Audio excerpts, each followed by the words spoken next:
Hello and welcome. My name is Chris Tanner, and today we're going to be talking about the foundations of a self-directed IRA and really just covering kind of the basics of what a self-directed IRA is, some of the rules around self-directed IRAs, and then just some of the considerations, benefits and features of a self-directed retirement account. So one of the things that we always want to talk about is the fact that New Direction Trust is not an investment provider, and so today's presentation is meant to be educational. We're not providing any investment advice, any tax advice, or anything along those lines. So anything that you hear today, just be sure to run by a trusted advisor or your CPA. And I want to talk a little bit about New Direction Trust. We have been around since 2003 and have always been in what we call the self-directed retirement space. And so the short of that is we allow our clients to invest in a quite a wide variety of asset classes, which we'll get into more in a little bit. But we've been around for quite a while, grown quite a bit through the years, and are proud of our place in the self-directed retirement world. So very quickly, my name is Chris Tanner. I'm the Senior Sales and Education Manager at New Direction Trust Company.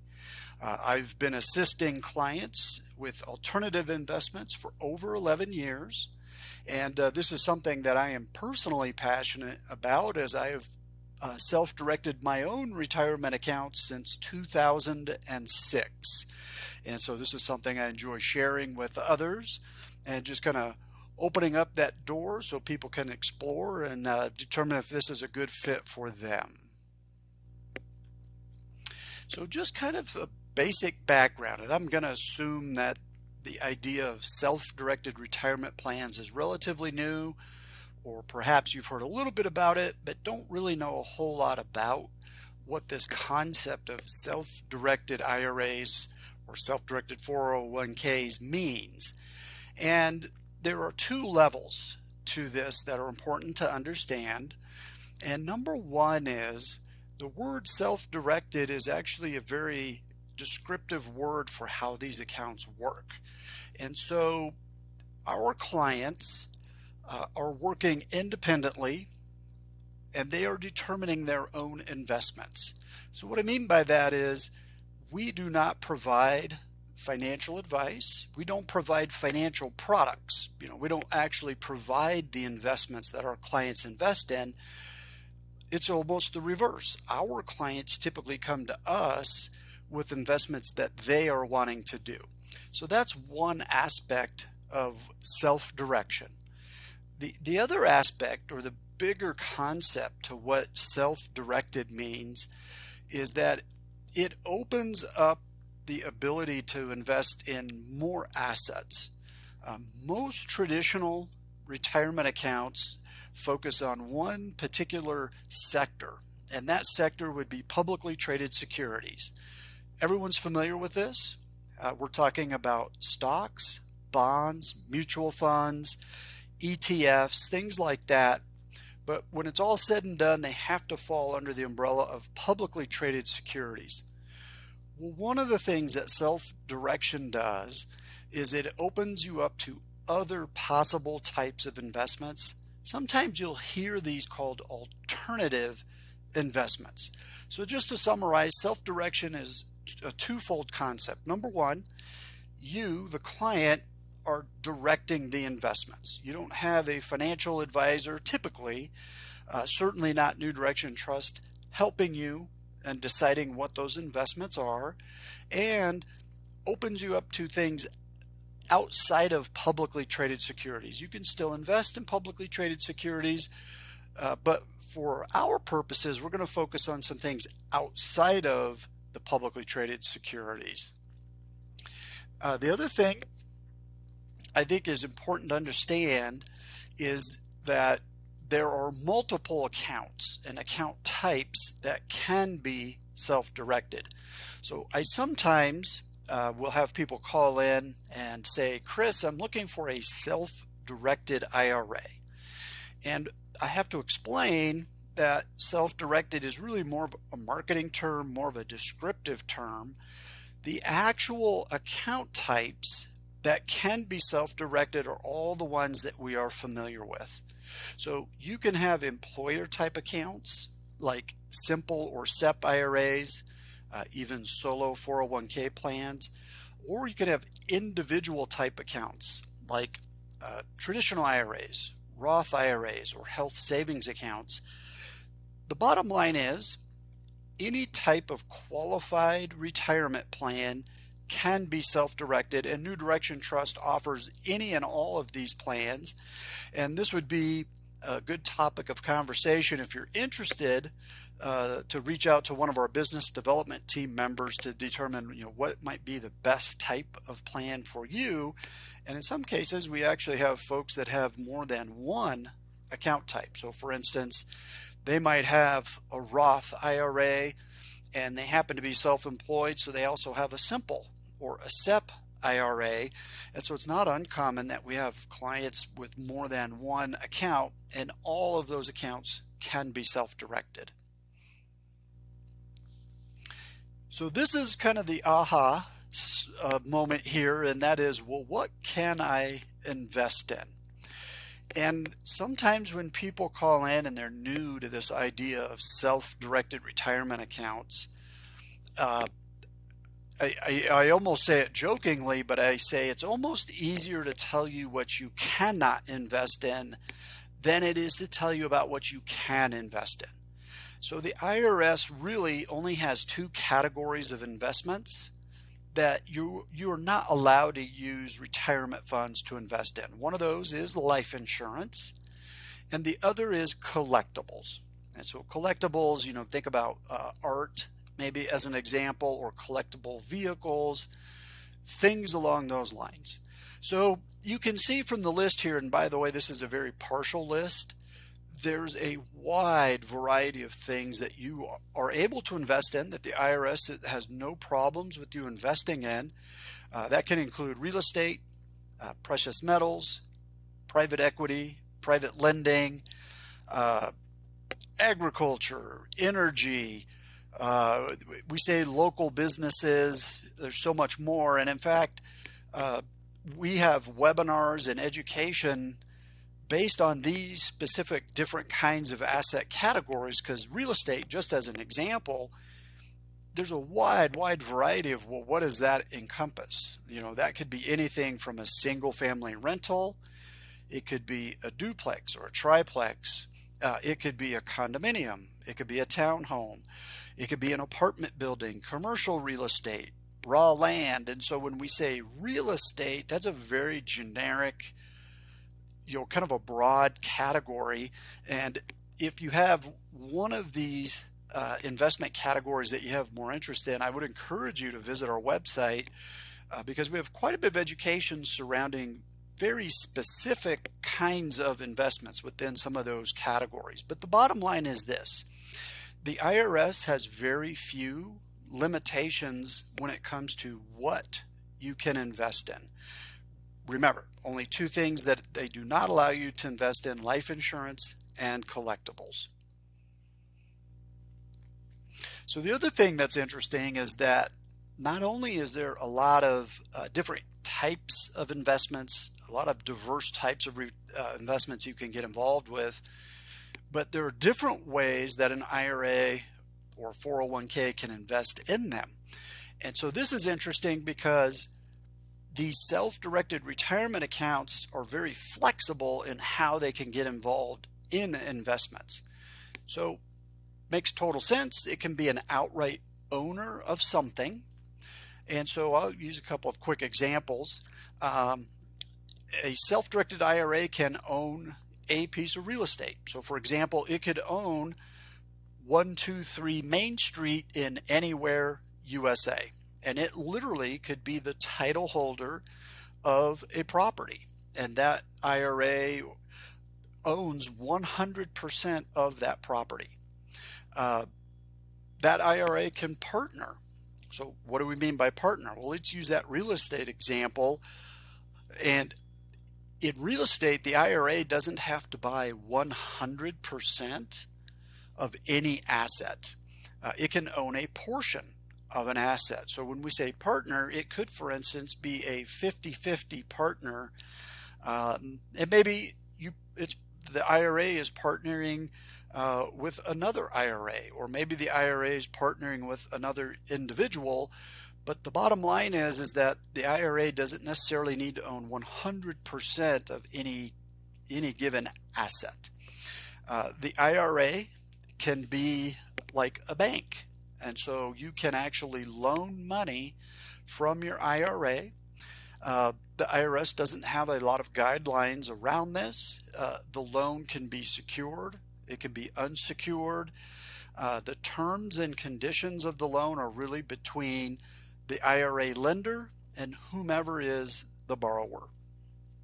Another common form of investment that we see is as an equity shareholder. And so in this situation, that self-directed retirement account may just own a portion of something. Oftentimes it's a business entity, some kind of a corporate structure, and it can own really up to any percent of that particular entity. And then, of course, crowdfunding, which has grown in popularity recently. IRS allows that as well. So those self-directed accounts can be involved in crowdfunding type opportunities where it's a really small owner of perhaps a much larger investment. And so one of the real common questions, and we get these calls all the time here at New Direction Trust, and these are questions I field myself, is, why would somebody want to self-direct? And so, as an investor, some of the key benefits are the ability to invest in things that you have more familiarity or maybe are more passionate about. And I'll use just an example.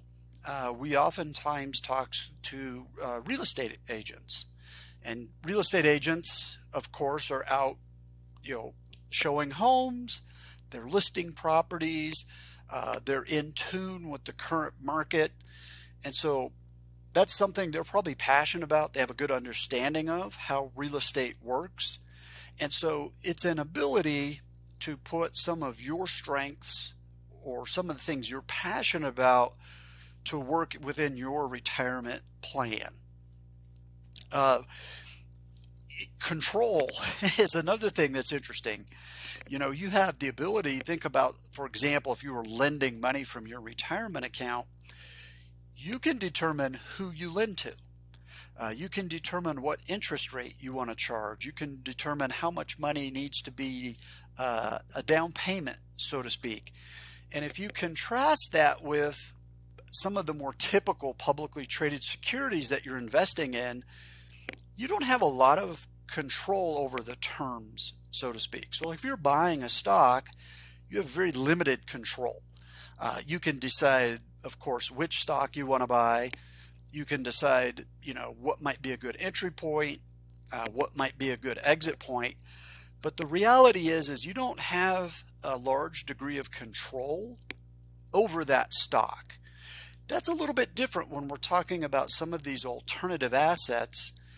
So for example, if you're picking out real estate, you can decide where you want to invest, down to a neighborhood, down to a street. You can decide if you want that to be a ranch with the basement. You can also decide if you want to fix that property up.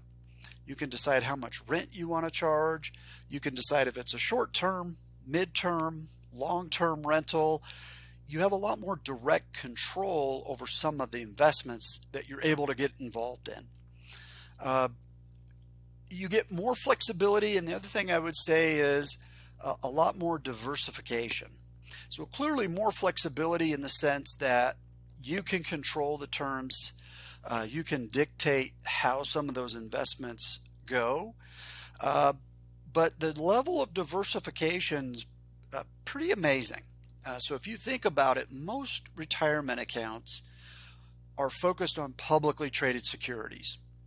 When you open up a self-directed retirement account, now you're opening up a whole new window of possibilities, and it's different types of diversification.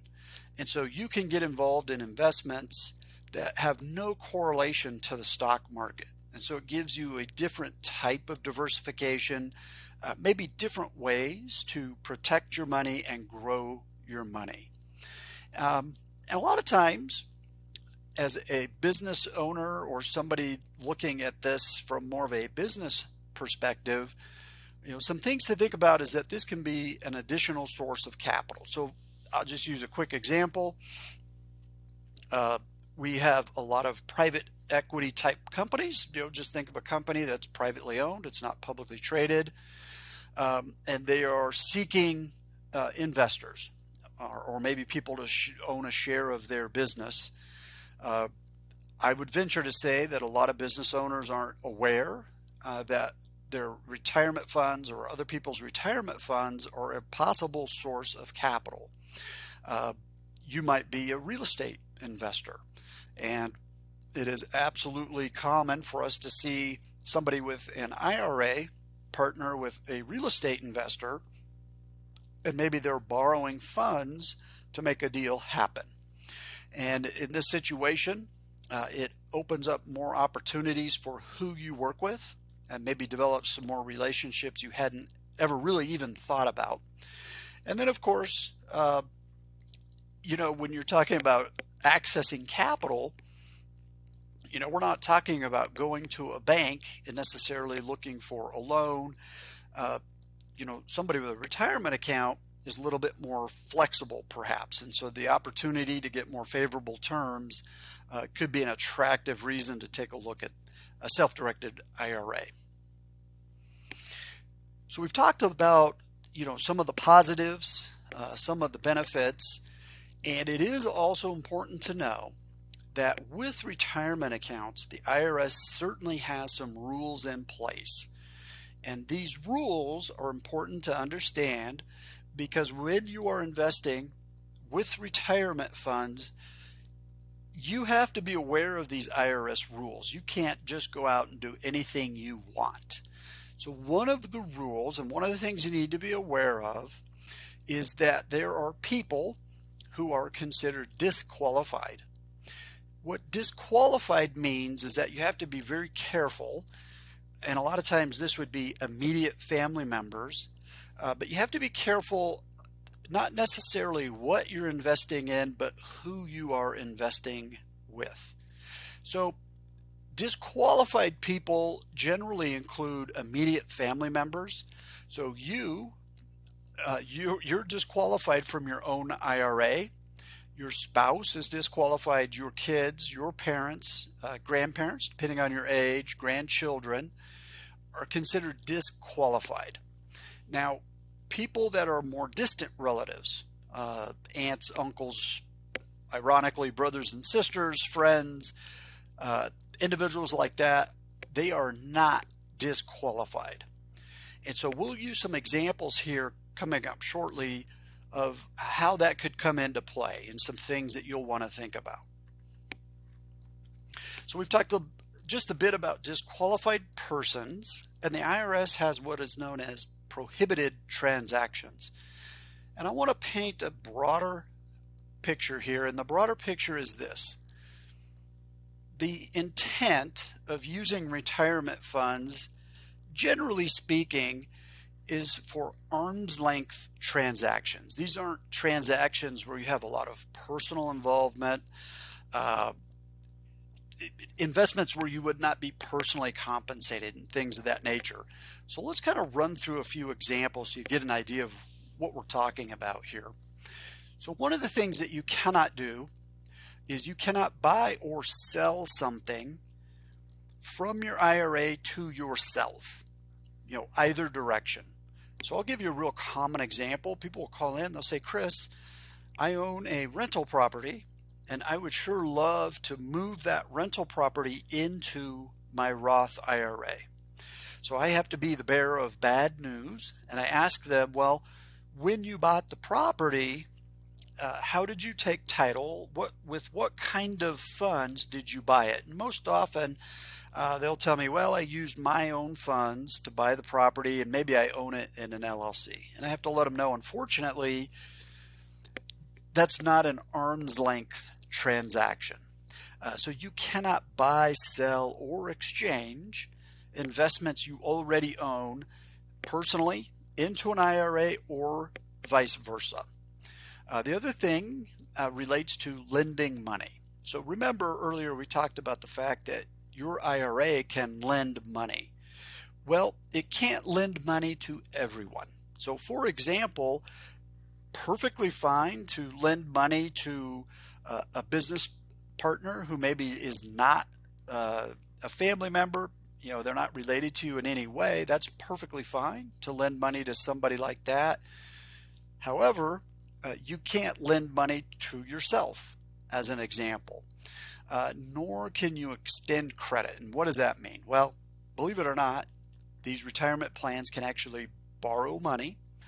And when they borrow money, you, as the IRA owner, cannot sign personal guarantees because that'd be like extending credit to your IRA. Another one that we commonly run into is being personally compensated. So compensated means being paid, right? So you cannot be paid as a result of an investment involving your IRA. I'll give you a quick example. Not uncommon for real estate investors to call in, and they maybe own a property management company where they're helping manage rentals. And so they'll call and ask, well, if I buy a rental property, can I pay myself to be the property manager for a house that I own in my IRA? Unfortunately, you cannot. So no personal payments or personal compensation as a result of IRA investments. The other category that we sometimes see come up is what we call personal service. And this oftentimes comes up in real estate. And what we mean by this, think of like sweat equity. And so if you were to buy a piece of real estate, you cannot be in there. If it's your IRA that bought the real estate, you can't be in the property doing physical labor. So you can't be painting the walls. You can't be replacing the toilet, doing any of those types of activities. You would need to hire that out, and you would need to hire out most of the time non-family members, but no immediate family members to do that. The final category falls under the realm of personal use. So personal use, we keep falling back on these real estate examples, and this is actually a common question that comes in. Somebody will call and they'll say something like, Chris, I want to buy my retirement property. We're planning to move to Florida when we retire. That's about 5 years away, and I would like to buy that using my IRA. And I'm like, great, that all sounds good. And then they say, and then we would like to retire and go live in that property. And so that's when I have to let people know, unfortunately, you cannot live in, or even spend 2 weeks a year or 1 week a year in something or in a property that your IRA owns. So it is meant to be arm's length. Again, you're not using it, you're not doing work on that particular property, but there are some strategies and some clever strategies that where you could buy that retirement home, and there is a perfectly legal way that with time and doing it the right way, you could live in that property. Now that would be a call for our business development team, but just be aware that when you invest in general with IRA or retirement funds, the IRS has some rules in place, and we talked about some of them. This doesn't cover every category, but lean on us. Call our business development team or our client representatives, because they can answer the questions. If you have some specific scenarios or like a specific investment that you'd like some advice or just some knowledge on, we'd be happy to provide that. So some things to remember when you invest with this self-directed retirement account. Your IRA is listed as the owner of the asset, and titling is important because we want to maintain the correct tax treatment. We don't want anything listed in your personal name because it would look like you bought it personally. And so, for example, if you bought something within your Roth IRA, that Roth IRA has a significant advantage. It could be a tax-free account to you, meaning any income from that account comes back to you tax-free. So we want to make sure that that investment shows your Roth IRA as the owner, not you, the individual. When it comes to income and expenses, keep in mind that these investments, money could be coming into and leaving the account. And if we think of, for example, a rental property, it's not uncommon that there's going to be both expenses and income. So that IRA may own a property that owes property taxes. There will likely be insurance. There could be an HOA. There could be repairs. So there's our expenses. What's important is that the IRA pays the expenses, not you, the individual.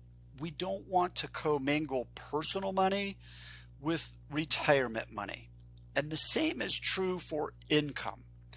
As an IRA-owned investment makes money or makes income, we want to make sure that income goes back to the IRA. We do not want that money to go to you personally, because when that happens, that looks like a distribution to the IRS. That could mean that you owe taxes. There could be an early withdrawal penalty if you're younger than 59 and a half. And so we'd like to just make sure that that investment is separate from your personal funds. Income and expenses stay in the retirement account. So let's talk a little bit about how the process works. And it's really a lot like any other retirement account. You can go online and create an account, and you saw earlier that there are many different account types to choose from. And then once the account is set up, one of the big things that we got to figure out is, well, how do we fund the account? How do we get money into this self-directed IRA? The most common ways that we see those accounts being funded are through either a transfer or a rollover. So in this situation, what we're talking about is moving money from another qualified retirement plan. It could be an IRA, could be a 401k, could be from a pension plan or an annuity. There are many different types of retirement plans out there, but most of those can be moved directly into an account that's a self-directed account like the ones we offer. The other way, of course, is that you can make contributions. So depending on the account type that you have, there are annual contributions that you can make to the account, whether those are IRAs or the solo 401k. Those contributions are ways of adding money to that account.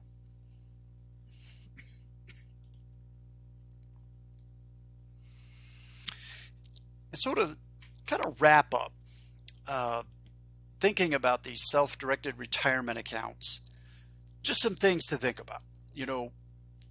Number one, of course, we're opening you up to more investment options, giving you the freedom to look at some different kinds of investments and asset classes that maybe you didn't know you had the opportunity to invest in. It's interesting, when you learn about these types of retirement accounts, all of a sudden your mind shifts.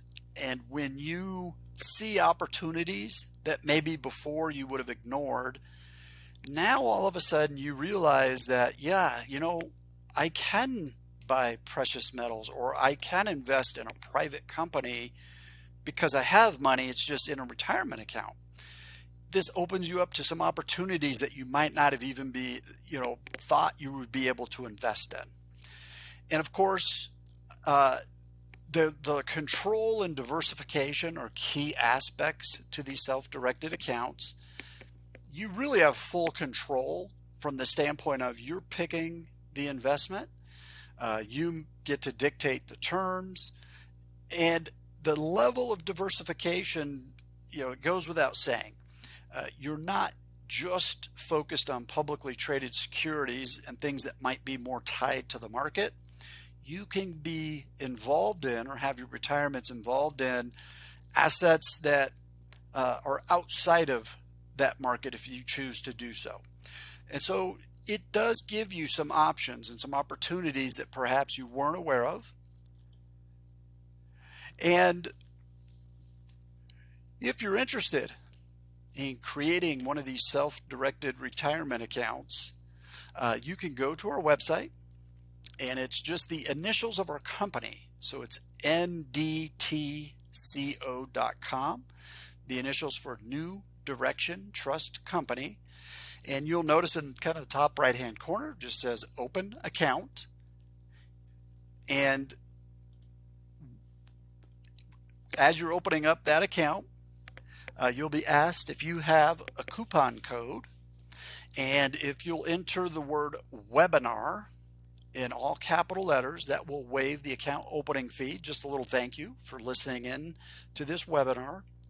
And when you open up an account, one of our business development team members will be working with you, and they will help guide you.